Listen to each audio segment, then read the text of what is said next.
Hey, what's going on, guys? This is Mcskillet here with another CSGO video, and this video is going to be on the rarest weapon skins for CSGO to get factory new, and I have done a part 1 to this video as well as a stat track addition to the rarest skins to get factory new, but you can check those out. The links will be in the description.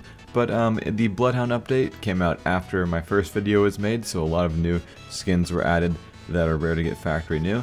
So I'll be covering those in this video, as well as other skins that I didn't include in this first video. So this will be part 2 to that. And also I will be explaining why these skins are rare to get factory new at the end of the video.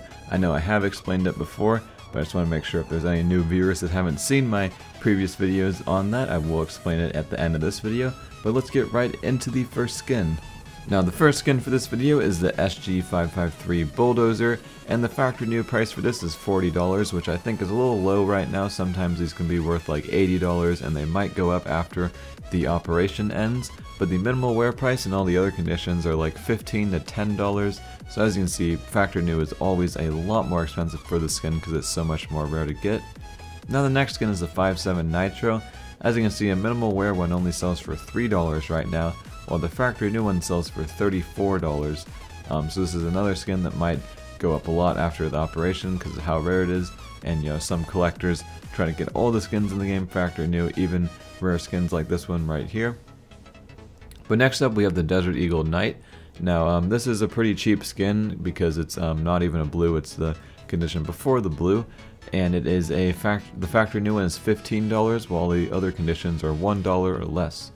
But next up we have the P250 Whiteout, and this is just like the Mp9 Whiteout, where the factory new one costs $96 and the minimal wear one is only $5, and the Mp9 Whiteout actually costs like $250, but P250 Whiteout's a little cheaper, but may go up in the future. Next up we have another Bulldozer skin. This is not a new skin, but I forgot to include this in the first video, and it's the Mp9 Bulldozer. While the factory new one is $180, the minimal wear one is only $10, and this is in the same collection as the Glock Fade. But next up we have the Scar 20 Splash Jam. The factory new one is $98, while the minimal wear one is only $8, and this is actually in the same collection as the M4A4 Modern Hunter, which is a very rare skin to get factory new. And I'm not exactly sure why the Modern Hunter costs more than this, because this is actually in the same collection with the same stats for the condition, and it is actually a pink, while the Modern Hunter is only a purple. So I'm guessing this is actually more rare, but for some reason they sell for a good amount less than the M4A4 Modern Hunter. But it's still an insanely rare skin, and the Modern Hunter and everything in this collection is very rare to get factory new, and that's at $98 right there. And next up we have the Famas Spitfire. This is a pretty old skin as well, and the factory new one is actually selling for $98 on the market. It's usually pretty expensive there.